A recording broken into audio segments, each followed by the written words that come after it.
What is going on, everybody? Welcome to Sitting with Sean, Recover Out Loud, episode number 45, brought to you by the Antisocial Network.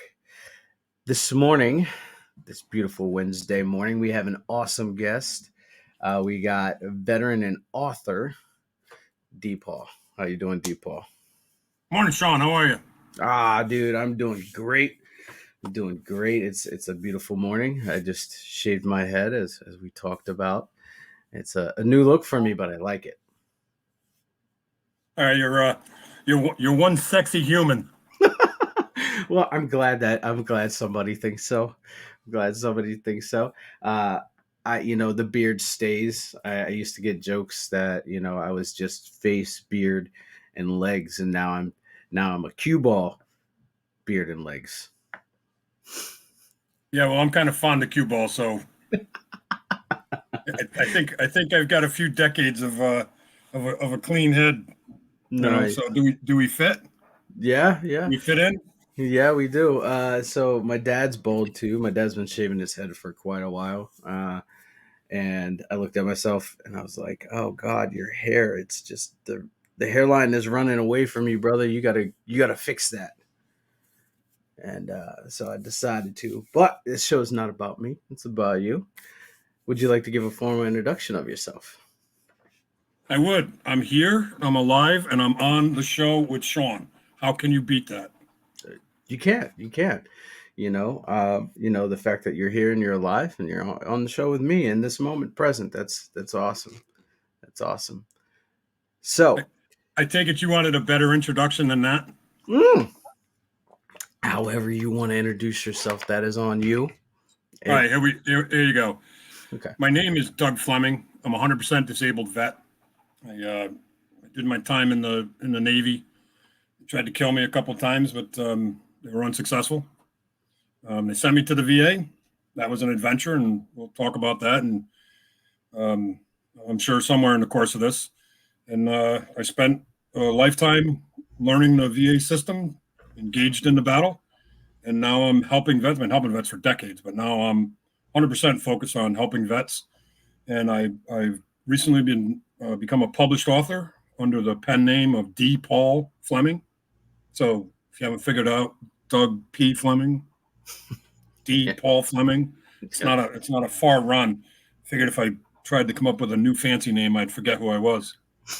But prior to writing, like I said, I did time in the Navy, and then I got dragged to DC. Spent 10 years down there on a board of the largest veterans entrepreneur task force in the country, responsible for laws like 109461, which is the Vet First Contracting Act, along with a slew of other laws. I've given presentations for HUD, for Michelle's group when she was in charge of the CVE, the veterans, the program with the VA that certified veteran and disabled veteran business. Michelle now runs is focused on a women's program within the VA and doing smoking. So if you guys need contacts inside and outside of the VA, if you need help with your treatment or getting appointments or things of that nature, I'm a pain in the ass to the VA in a good way on behalf of veterans. In the course of the last year, I've kind of set my own personal record. I got a vet. I helped a vet go from 0 to 100% disability rating in somewhere between 4 and 5 months. But he came to the table with a discharge from Army as a disabled vet, but he never did anything, and he sat on it for, Christ, I don't remember, 5 or 10 years. Anyway, plugged him into the DAV, which I believe is the best organization out there. They're all good, but I have a fancy for DAV. Know a lot of folks inside there and have some good contacts. So that's my long-winded intro. So before I take over your show, Sean, how about if I back up and shut up? Oh no, it's okay. It's okay. Yeah, navigating the VA healthcare system and benefits is really, really hard and very tedious. I didn't necessarily have to do it alone, but in this last venture of getting reevaluated for my disability rating for an increase, it was tumultuous, to say the least. I got a VSO. The VSO only wanted to do so much, and she was looking for approval ratings. And then, uh, yeah, on the back end, I was just like, "Hey, I can do this on my own. I don't need you because you're not going to do the work for me." So, really having somebody to sit there side by side with you and help you do the work, it's that's very beneficial. And so, I want to thank you for everything that you've done for the veteran community, and take a moment and just say thank you for sharing your story, what you're going to do here in a few minutes, and I greatly appreciate you and all the hard work you've put in. Well, that's very kind of you, Sean. I accept the honor with humility, and I'm grateful for your kind words. A lot of people don't understand like how hard it is to help people, but then how much harder it is to help veterans. Like that, It's that's a fight in its own. not easy. No, no. It's not easy.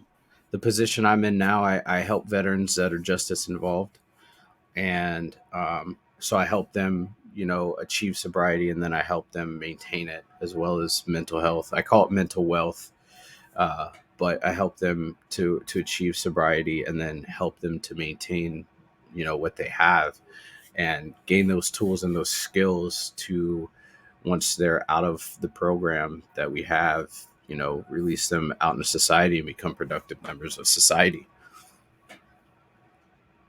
And Well, I helped a lot of vets with a variety of issues, and substance abuse is the toughest because if you don't if you don't start talking about what's causing the issues, then it's very tough. It's very tough to maintain, and that's one of the key parts of the mission that I'm on now, and the reason I wrote my first book, and that's to tell the story so that I can help others start talking about their trauma, their reasons for substance abuse, their reasons for the things that haunt them. And for me, once I started talking about it, it started me on that path. But getting to the point of being willing to talk about it was the first step. And frankly, it is the toughest step. And oddly enough, it's a first step you take many times when you're learning to talk about your past, your trauma, whether it's combat or people who've never been in the military.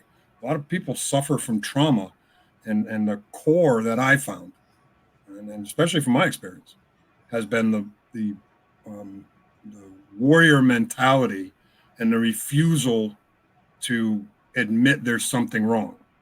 And once you can admit there's something wrong, at least to yourself, yeah, and you can take the step of being willing to talk to somebody about it. It doesn't have to be a mental health counselor. It doesn't have to be the VA. It doesn't have to be somebody in psychology. It can be your friend. It can be your combat buddy or your veteran. Or for me, it was my wife. And then that was my starting point. But I also have people I've helped that their starting point is a friend, and just being able to say it to somebody opens you up. And again, that's why I wrote the first book, to start telling my story, to help others tell theirs. absolutely, absolutely. And one of the things that you start to realize when you talk about these things, and then other people start to share those things, which and there's a reason why I do podcasting, is you realize like how different we are, but how similar we are, and what we go through. Not the exact situations, but the roundabout situations, the roundabout cases, the precursors that happened, what led you there, and where you're at now. And then also just the way that people process things, and the way that people end up being resilient, and coming through the other side, not unscathed, but coming out the other side a better person than they were when they got there. I think those are great words, resiliency and perseverance. Um, you know, two of the two of the key things for me in both trying to do life and then trying to heal from the things that I've either done in life or been through in life. Absolutely. Absolutely. All right, let's get into it. Where are you originally from? Originally, Yeah. so has anybody talked to you about the birds and the bees, Sean? I mean, Oh God. is that the original piece, or No, no. you want to Where were fast you forward born? somewhere? Where were you born? Oh, okay. Well, you we never we know what you we never know we where a veteran will take you. You right, know, right. We all we know about the first great race you, in which you were the winner. I didn't follow that one. Okay, I'm gonna tell you offline. Anyways, I'll tell you offline. That's not PG. Anyway, all right. Anyways, no. Where were you born? So I was born in Hartford, raised in Connecticut, joined the military. They sent me back to Groton Sub Base, um, which I went from there. I'd been I went all the way around the world on a around the world deployment within my first year, and I was out of boot and A school. And before I was a year into the military, I'd already ventured halfway around the world to a place called Diego Garcia. It's a dot in the middle of the Indian Ocean. If those of you who don't know that part of the world, and kind of traversed back after some interesting maneuvers. Came back through the Panama Canal and in chopped into Groton. Was attached to that boat for 3 years and 2 months. Deployed 2 years 1 month. Um, and then got hurt a few times while we were deployed. Um, Frankly, Navy tried to kill me, as I say jokingly, Yeah. unsuccessfully. Um, but it was they wanted to discharge me to VA before my full obligation was up, and I refused. But I had a when my term was up, I went to they shipped me to Boston VA, and that was my first experience with the VA. And I got to tell you, back 40 years ago now, if you could put yourself walking through a VA hospital, but if I remember right, it was the seventh floor of downtown Boston, and Wow. it was a scene in foreshadowing, so to speak, of Tom Cruise's The Fourth of July movie. I mean, it was smack right out of that. And when I saw that movie, I was like, "That's what it looked like when I went to the VA." There were there were veterans in gurneys in the hallway. There was feces and urine, and it stunk. One of the haunting scenes was a veteran reaching out, begging me to talk to him. Please hold my hand, talk to me. I'm what 22, 23 years old, and I'm trying to figure out life now. I'm staring at these guys begging me to talk to them, and then I end up in a closet with a doctor who gave me my first medical rating. And no, I mean it's an eye opening experience to walk it by yourself, try Yeah. to traverse the mechanism of the VA, the mechanics of it, especially back then. Um, Sometime later, I got a letter in the mail saying I was a disabled vet, and honestly, Sean, I can see myself doing that as I'm talking to you. I started to take that letter and throw it away. I was like, I'm this disabled bullshit. I'm not a rah. Something inside of me said, hey, uncrinkle that, uncrinkle that. And all of a sudden I got calm, and it was pretty weird. But a voice was telling me, no. Hold on to that. You got something we need you to do. And then I paused and I thought about that for a second, and I said, what in the is going on here? Yeah. That's kind of the cliff notes, and Yeah. then the next was about 7 years. Mhm. I battled the VA relentlessly, and I mean relentlessly. And as you know, inside the VA, they will hand you your ass 8 ways to Sunday. Yeah. I got knocked down, and I kept getting back up. And I'm not going to say I didn't spend some time licking wounds, but I was trying to find out what was wrong with me and why. And while I was fighting on the physical injuries, what I didn't know was the mental injuries. Didn't even draw until roughly a couple of years after that. I'm getting angry out of the blue and getting, I mean, mad and mad and mad. And I didn't understand why. And one day I just looked at my wife and I said, I need help. Find me. And I apologize for saying this, but find me a broad to talk to. Okay. So Yeah. my wife found a woman and I started paying out of pocket to talk to her. And that was kind of my first step. But it was honestly, for me, it was something inside of me telling me there's something wrong. You need help. And I didn't want to admit it. And I certainly didn't admit it to myself for decades. But that was the start for me, kind of the cliff notes, if you will, of a roughly a 10-year battle between the military sending me to VA and the VA saying, you're retired. You're a 100% disabled vet. Here's the keys to the kingdom. Yeah. And here's your ID card. Good luck. Get out of our building. Yeah. Yeah. That I think that moment that we get to and we say there is something wrong, that's in a weird way, that's a real deliverance moment, right? That's Yes, the sir. that's the acknowledgement that I'm not normal. Because we like to fight with this idea, especially, well, I know myself, I don't know about you, but I used to fight this idea of like, I just want to be normal. I just want to be normal. But there's that lingering thing, or those lingering things in the background that prevented me from being normal. And now I don't even care about being normal, because what's normal now? You know what I mean? We're vets. So scrap the normal thing out. Throw it in the garbage. Get rid of it. Okay. Yeah. Once you do boot camp, look, you're no longer normal. You're an exception to the rule. Yeah. You're somewhere between the 1% and 5%. You're somewhere in there. Okay. Yeah. Which means everything you do in life is heightened. It's more real. It has more body to it and more character. It takes you as an individual and lifts you above without looking down at anybody else, but it lifts you above them like you can float and see something that nobody else sees. But again, once you survive boot camp, hey, that's a step in a direction that very few take. So you're ahead of the game. Now you get back into society, and I watched Everlasting podcast. Mm-hmm. Oh man, I'm trying to blank. Ryan Langley. Yeah. Langley, Ryan. He did his intro podcast, and he spells it perfectly about entering society, re-entering society, and how it works as a vet. He did a great job at spelling it out.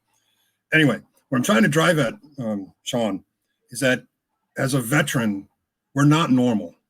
We've gone through things that few people go through. So it is our obligation to help society with mental wellness. I personally look at it that way, and I personally ask you to consider it that way. With everything we've done and accomplished, we're expected to lead the charge once again to help with mental wellness. Therefore, I challenge all of you, all my fellow vets, to start talking about your trauma. Absolutely. Oh my God, I sound like an infomercial. No, it's okay. It's okay. No, I understand that. And like, I completely relate to what you're saying. I think that we vets, I've heard this so many times, and I've said it too. And I've been like, you just don't understand. Well, I'm not giving you the opportunity to attempt to understand it by shutting you down, right? By just saying that blanket statement, you'll never understand. Well, yeah, you're not, because I'm not giving you that that that chance to understand what I've been through. Yeah, I'm picking it up. I'm picking up what you're saying, and I think I can help with that. As I absolutely understand how you feel right now, Sean. You can't, you don't know how to put the words together because in your mind it's not connecting. Yeah. It's like there's a gap. The sparks on one side, and you just want to, but you can't tell them, and you can't bridge that gap. Yeah. This is where over time veterans transition from being the warrior to being a wisdom leader. That's the transition. Now that transition can take a small amount of time, maybe a couple of years, or it can take decades. For me, it took decades. But for me, I also had to go through all of that learning crap, all of it. All the times I got my teeth kicked in, knocked down, beaten, dragged through the mud, Mhm. raped by the VA, treated like something that I'm not. I had to go through all of that so that I can be here now and say, okay, so I was the warrior. Now I've got to use it and be the wise one, the wisdom, the person Mhm. that can say, look, I was the warrior too. Now let's take everything we've learned and help the warriors learn that their next role is to be the teacher, is to be the one out front saying, okay, we need the warriors. Don't get me wrong, Sean. I enjoyed my time as a warrior, but now it's time to actually help the warriors become the wise guy, the wise men. All right. I've read a lot on Native American in my heritage and so on. And there used to be a time when the warriors would go to war that the medicine folks would not let the warriors come back into the village until they cleared them. And they would go out, keep them outside the village, sage them, clear them, do a cleansing ritual, and take all the darkness that's gathered when you go off and become a warrior. And they neutralize it, get rid of it, clear the spirit and the soul before they're allowed to re enter the village. In part, that's what I've been working on for the last 5 or 6 years, in which took me down the path of deciding to write books. Yeah. How's that help you? Wow, that perfect, perfect. Um, why do you think that it's harder for a government system to integrate veterans back into society after they've served, a period of time? Yeah, yeah, that's a big question. Um, so let me start by saying it this way: I spent a very long time angry at a number of things: God, the VA, the Navy, the government. Pick it. And I'm sure whoever's listening to this is going to add to the list because that's not my only list. Yeah. One of the things I started to do was I stopped trying to find the whys. Stop trying to figure out what went wrong. Why couldn't they figure out what was wrong with me? Why did it take until this bill giving us civilian health care before I actually started getting progress on my physical injuries? Why? Once I stopped being angry over trying to get the whys, Sean, Hmm. it opened up a whole world of possibilities. Now that's kind of the path. To answer your question, if you look inside um, the VA has a slogan that says, I care. Well, I'm certain that some people inside the VA do care, but the majority of the machine does not care. They don't care. I've had VA doctors write in my record that, quote, he threw a chair and stormed out. Right? That's just a bold-faced lie. Never threw a chair. I always went to the VA with somebody with me, so I'd have a witness. I've had the VA railroad veterans and hold up their medications. So the question is why? If you go to the VA and you show any amount of anger, what happens to the VA employee? They immediately shut down, call security, back away from you. So the question is why? Well, in my 10 years as a board member on VetForce, I learned an awful lot about how the VA works. So if you look at the union representing the VA, their position is very simple. They tell the VA employees, you don't have to listen to any of their shit. If they get loud with you, if they're disrespectful to you, walk away. Okay? Don't listen to them. Don't help them. Call your supervisor. You don't have to be treated that way. So if you go to the VA and you study what happens, watch them. A VA employee will antagonize a veteran more times than not. Now, the VA loses their mind when I say this. The But veterans don't, because they get it. You go into the VA, you sit there for 3 hours waiting for your appointment. You're not only pissed off, you're lost. You don't know what's going on, and you're a number, and they don't care. Why was your question? Why? Because it's a machine. Now, I used to get angry at these things, and what did that do for me? Nothing. So what I learned to do was understand the system and learn how to play the game. And my adopted godfather, Master Chief Hesser, is buried in Arlington now. I hope he's buried. And if we left him in Arlington unburied, that would be a mess, wouldn't it? Yeah. Now, speaking of which, that was the first full military honors funeral I've ever been to in Arlington. If you've never been to one, go. It's quite emotional. Anyway, what Master Chief taught me was, don't let the bastards grind you down. Kill them with kindness. Now, again, I'm back in my warrior time. I want to fight. I want to battle. I didn't want to be wise. I didn't want to be smart.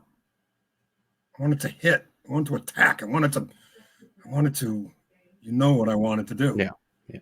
All it does is lead you to drink, lead you to anger, lead you to frustration, because you don't have an objective.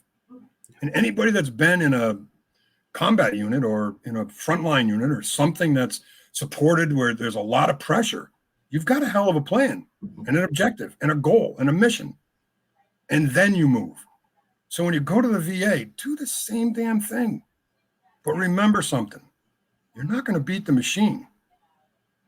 But if you're nice, you can trip it up and give them no place to go. You're there to get treatment. Figure out how to be kind enough to get to the front of the line. Does that help you, Sean? Absolutely. Absolutely. One other thing that I found the most bizarre when dealing with the VA is that, veterans were held to a standard, right? So if we miss an appointment, that's docked against us. If we don't refill our meds, that's docked against us.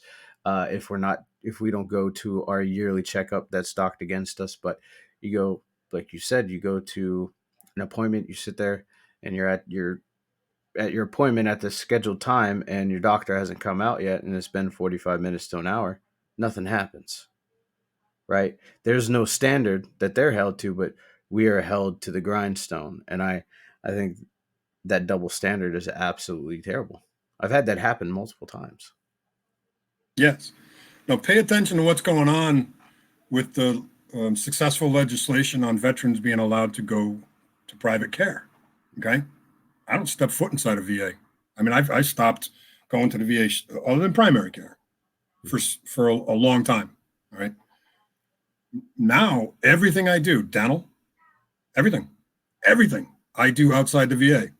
So I'm here to tell you, if the VA tries to tell you that you can't go to private care, don't ignore them.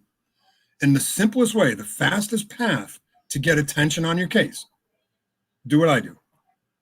Pick up the phone and call the chief of staff for your state or your regional hospital.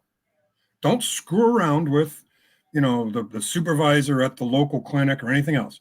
Go directly to the chief of staff. Get online, get their email number or their email and their phone number and call them. And I'm telling you, be polite. Don't let the bastards grind you down, in the words of Master Chief. Kill them with kindness. Tell the chief of staff how you feel, very politely, very quickly. Don't waste time. Don't tell them your life story. Just tell them, here's what I need. This is what's going on. I want private care. The law says I have it. Please authorize my private care. Okay? And if he doesn't, call him the next day. And then call him the next day. And then call him the next day. And then have your mother call him. Have your brother call him. Have another vet call him. This is how I get things done on veterans' behalf. I pick up the phone and I call the chief of staff and I say, we have a vet that can't seem to get his meds. My next call is to the Secretary of VA in DC. Which will it be? 9 times out of 10, the vet gets taken care of. So we have tools. We have ways to get these things to accomplish. The hard part for veterans is breaking that chain of command. So guess what? You're a veteran now. Break the damn chain of command. You don't call the big boss. Call the Secretary of VA.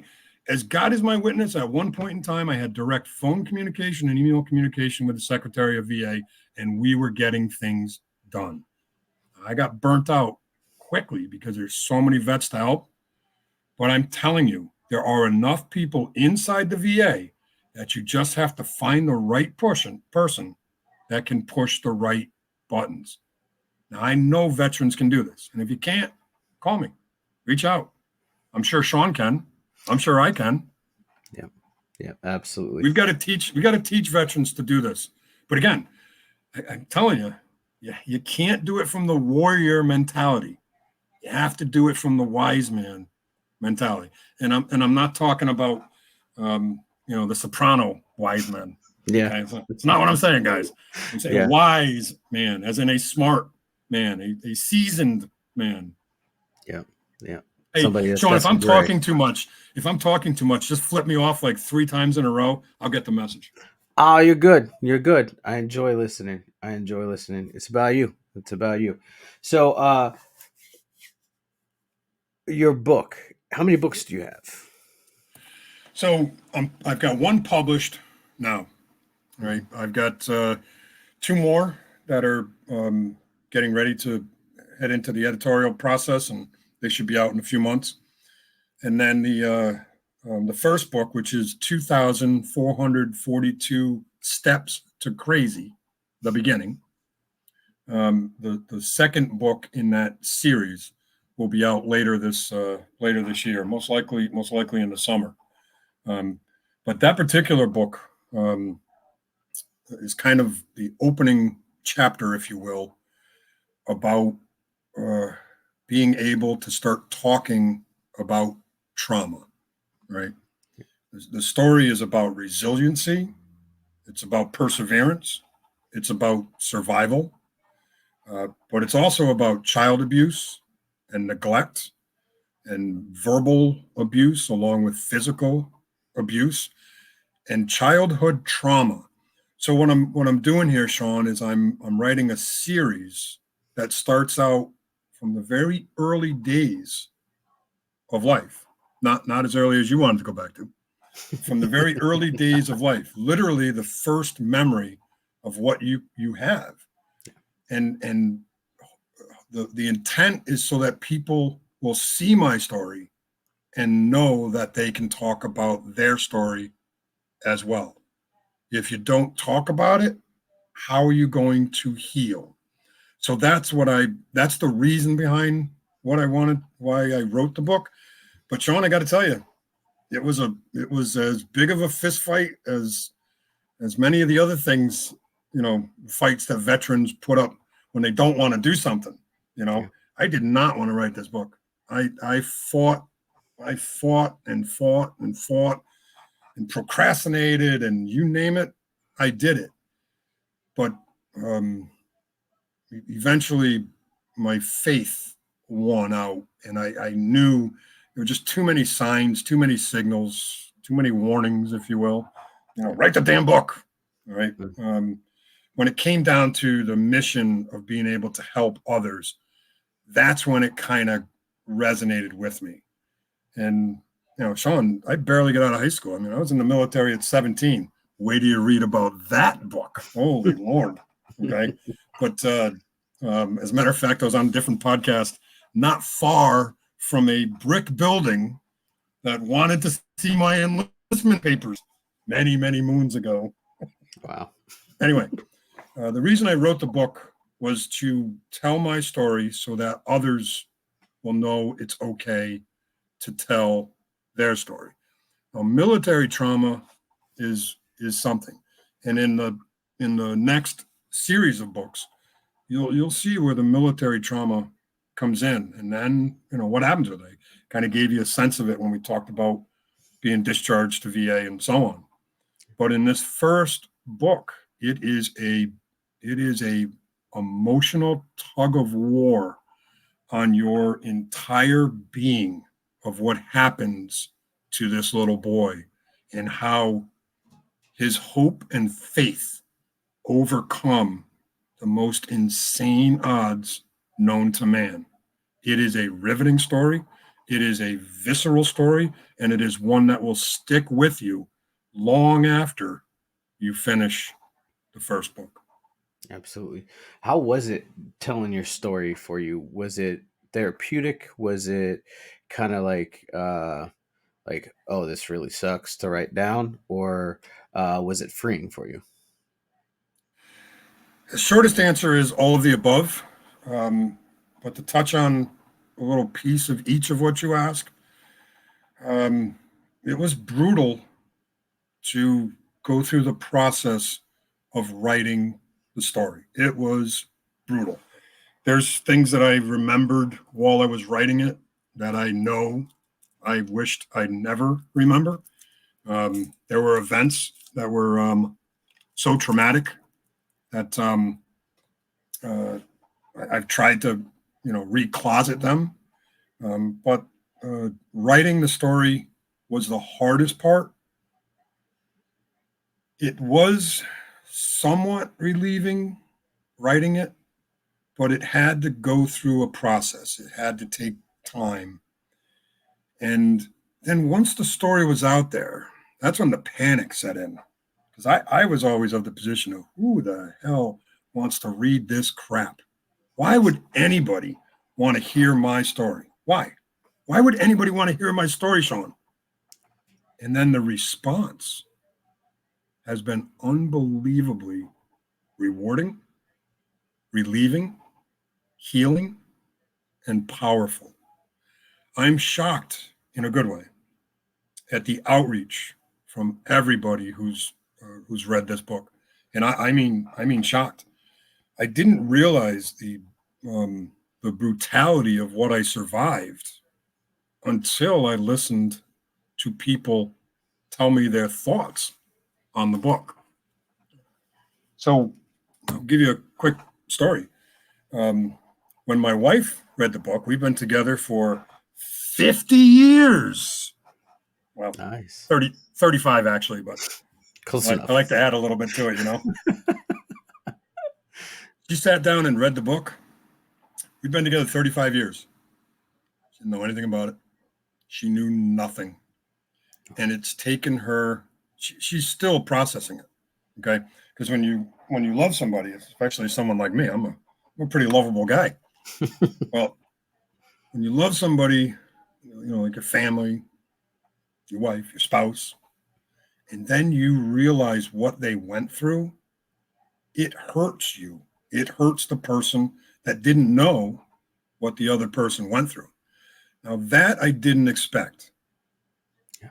So, writing the book is helping me learn how to help others, including our veterans, in how to tell their story. Because you're going to be surprised by things that come out of it. But the most important thing is the support and the love that comes along with telling your story. And then the last piece, Sean, I got to tell you, it is healing. I'm feeling the relief. I'm feeling lighter. And again, I've had a good number of years where I've really worked on myself, and um, but like that weight they talk about, I could feel another piece of that coming off of me as I've told this story. And then the last part, look, I barely got out of high school, so I slept in most of my English classes, so I didn't know a pronoun from an adverb or an adverb from a, that's all the big words I know, so I can't use a comparison. Yeah. All right, so and punctuation. Listen, a period goes at the end of a sentence, right? Yeah. Oh my God! Now write a book. Well, here's the cool thing. It's a I whole did bunch of 2 years of periods. I did 2 years of typing in high school. So all I needed to do is figure out how to get Microsoft Word to turn on and then type. And then the computer, it does a pretty amazing job these days. So I don't want to hear anybody tell me I can't tell my story. I don't know how to write. I don't know how to. Yeah, you can. All right. The computers are pretty good. But telling the story now in hindsight, I wish I hadn't have been so afraid. I really wish I would have had the courage to overcome my fear sooner and get this story out there. But as soon as I say that, it always comes back to the same thing. I had to go through each piece so that I could be here right now. And that's a big thing of what I'm trying to get across to everybody who's suffered trauma. This trauma, child abuse, combat, and again, I was in boot camp where a guy slit his wrists. Okay, this is boot camp. So even boot camp is enough trauma for some people that it sticks with you. So I've learned to hold no judgment towards anybody. Another thing I've really valued in writing this book and watching people or listening to people's response to the book is the judgment factor has fallen away on everybody who's read the book. And the comments about you don't judge people because you know not what they've been through. That's really resonating from this the reviews of this book and what people have talked to me about. But to bring that back full circle, the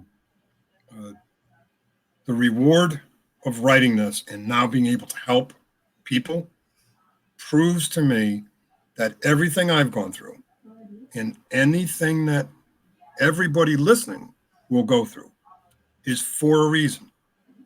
So try to suck it up, get through the tough times, because you have to teach somebody somewhere down the line how to survive what you've been through. That's the reward of the book. Absolutely. I remember the first time that I shared my story. I was a year sober, and it was the most terrifying moment of my life. I did not want to share my story. I was scared of what other people would think about me because I viewed myself as the worst person in the room. I've been through so much. How can I operate as a human being? Um, but given the opportunity of who goes first, I said I'm going to do it because I need to get this out of the way. And I shared my story, and it was like you said, it was like this weight got lifted off of me. It was like somebody handed me a key to a room that I didn't know existed, and it was freeing. And I, on the back end, there was complete silence. Nobody said anything. I was like, oh God, here it comes. Here comes the tidal wave of just terrible things that are going to be coming out of these people's mouths. And it was nothing but love. And I was just like, oh my God, what a relief. And the more that I share my story, the more that I realize that I start remembering things that I didn't remember before, but also um, communicating the bad things and communicating that aha moment that we get in our life where we realize we need help, and then communicating that that triumph, the resiliency, um, that sparks a lot in people, and then we start to be able to understand that we're not so different as different as we are, as culturally different as we are, ethnically different. We are not so different, and it's a beautiful thing. Yeah, I feel where you're coming from on putting yourself out there and having that terrifying pause while you wait for boos or cheers. Yeah. But the thing I've learned and the thing I'm hearing from your story of telling your story the first time, well, trauma is different. The result of the mental illness is the same. Yeah. It's all the same. Now, again, if you get a psychologist on your show, they're going to say, "Oh my God, no, it's not." Well, yeah, it is. Fear, worry, rejection. I'm different. I'm not a human. I've screwed up so bad that I can't possibly re-enter normal people. When the reality is, normal people are more screwed up than veterans. Okay, because at least veterans have a concept of being screwed up. If you if you get around people that you know are screwed up and they just have no clue, at least veterans have a sense that something's wrong, that they don't fit in. And I'm not trying to pick on people that don't know there's something wrong with them. That's part of the mix. It's part of the gauge of trying to figure out where you are. If everybody was exactly the same, then there's no gauge. Yeah. But to sit in a room and have that brutal fear of what people are going to think, that was a struggle. And again, it's a struggle I deal with every day. People that tell me they're over it, I kind of go, God bless you. If you can bottle it, ship it, let me know. Yeah. But I'm writing books right now that I look at this stuff and I'm like, some of it's funny as hell, some of it's like cracks me up, and I'm like, man, I hope others see it the same way. Yeah. But I've got a great wife who just constantly reassures me that what I'm doing is, it's gonna work. Keep moving, keep moving, keep moving. But in the end, taking that first step, it sounds like one of your first biggest steps was telling that story. I think you said at year one. I think you said at year one, Sean. Yep. Yep. Okay. And putting it out there. And here comes the reward. The people sitting in the room go, yeah, done that, been there. Yep. Yep. Seen that one. Nope, haven't seen that one. That's a pretty good one, but let me tell you what I did. And then you realize that you're not alone. In fact, the entire world is screwed up. We're just a different level of screwed up. Yeah, absolutely. And the final piece is, you're talking about not when to write your book and not, you're just like, I just don't want to do this. I've been in the process of writing my book. And I've sat here and I've deleted the whole thing because I was like, I don't want to do it. Right. And then I don't want to tell anybody this. I don't want to talk. I don't want you to know.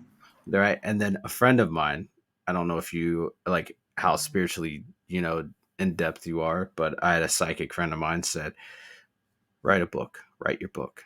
She didn't even know I was in the process of writing a book. She was like, write your book. And I was like, oh God. Okay. All right. So now I'm in the process of restructuring this book that I wrote. And I handed the forward to my girlfriend. I said, read this. And she was like, no. She's like, this is not, no, you can do better. And I was like, oh, okay. All right. And that's what I need. I need people that are next to me that are like, you can do better. And hold me accountable while I'm in this process. Yeah, I would tell you to write it from your heart.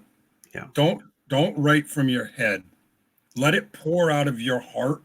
And one of the things that if you look at the reviews on Amazon on the book that I just released, you can feel the emotion coming off of the reviews.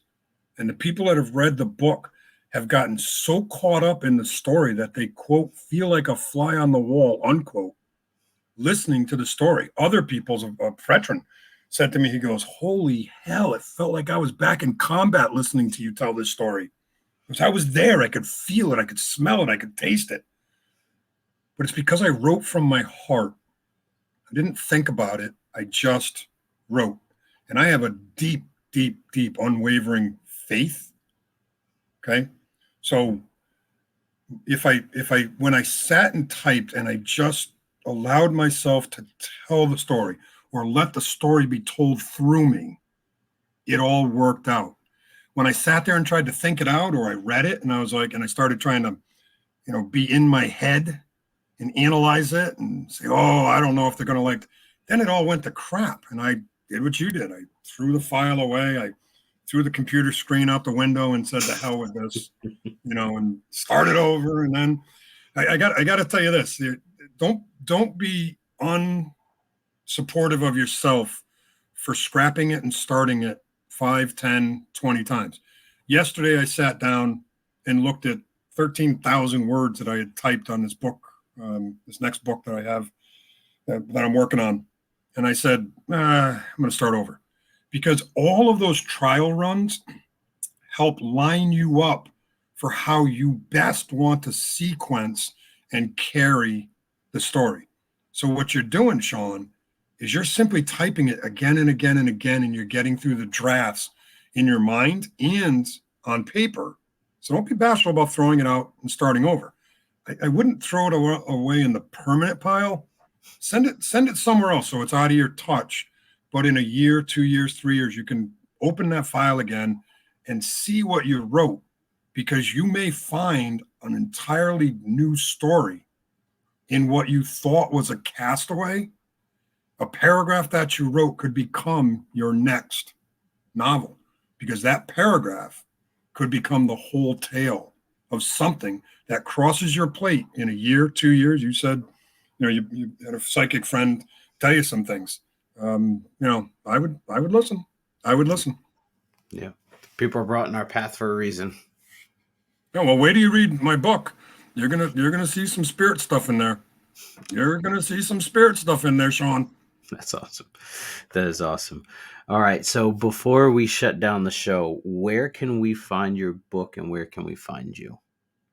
Okay. So I am a social media guru. Okay. I have been on Facebook now for 6 weeks. Okay. So I have 100 million gigabytes. No, wait a minute. I think I have 200 or 300 followers, but I've been on Facebook for 6 weeks. So, for those of you who know how the game works in Facebook, obviously I'm making fun of myself. If you want to reach out to me, I'm on Facebook at D Paul Fleming, Fleming, D Paul Fleming. Buy the book on Amazon. It's on unlimited Kindle. It's on Kindle. It's on paperback, and it's in a hardcover. I know you can get it other places like Barnes and Noble and so on, but the easiest place is to go to Amazon and type in 2,442 steps to crazy, the beginning, or type in D Paul Fleming. It's $20 on a paperback. It's about 140 pages or so. Great read. You can also go to the formal website, blackhawkbooks.com. On blackhawkbooks.com, we've got a page that says, tell me your story. If you want to talk about trauma and you don't want to talk about it to anybody else on the planet, tell me your story. If you tell me to keep it confidential, it'll never go anywhere. If you want help telling your story to others, I'm happy to help. But 2,442 steps to crazy, the beginning. It will captivate you. It will show you perseverance and resilience, and it will not let you go. I'll close that part with this. I caution everybody who buys this book, bring a pillow, bring a box of Kleenex, and bring time. Okay? Now, time's easy, because once you start reading this thing, you're not going to want to put it down. The Kleenex, everybody knows what to do with Kleenex. Now, what's the pillow for? Okay. I've had people reach out and say, I threw your book across the room and I can't find 2 pages. I said, why did you throw the book? Because that bastard made me so mad. I was screaming. I was stomping my feet. So now I say, bring a pillow so that when the book pisses you off, you can fling the pillow. Because again, you can throw the Kleenex, but how much fun is that going to be? Yeah. Right. But it's a great read. And then quickly, the next book out of the gate is called The Mysteries at the Wyndham Inn. And it's the focus on it is still to get people to talk about their story. But if anybody likes psychic tales and haunted houses and the intermingles between two-leggeds and spirit people, oh my goodness, is this story got some legs to it. Nice. I'm excited. All right, Doug, thank you for being here. Thank you for hanging out with me and sharing your story and talking about the book and about the VA machine. It'll eat you up and chew you out sometimes. Yeah, but keep the faith, keep moving forward, right? Keep the faith, keep moving forward. Don't quit. Don't ever quit. Yep. If I quit, I wouldn't be sitting at 100% disabled right now. Oh, you're in the 100% club, huh? I am, dude. I had to do a higher level review, and yeah, it was great. Have you come across the DCAA Board of Review yet? Not yet. Oh my God! Wait till I tell you that story. Okay, I took my case all the way to DC. Civilian Board of Appeals. There's a lot of layers in this onion. I'm gonna end up having to do that with one situation. But Yeah, don't ever quit. Don't ever quit. Appeal your just keep appealing and keep fighting. But I got to tell you, if you get the right service group, and again, I'm a big time proponent of the DAV. mhm. Again, I've had a couple of folks inside the DAV that you know were less desirable, but the bulk of the people in DAV have been fantastic, and I sometimes handhold vets to get them into the DAV office to get them started. So once they get going, they're usually DAV usually takes care of you pretty good. Sweet, Sorry, sweet. I'm rambling. No, you're good. You're good. This is what it's all about. So, thank you for being here and hanging out with me and sharing your story and talking about the book. And everybody, thank you for hanging out with us for almost this hour. Um, till next time, much love. Be good.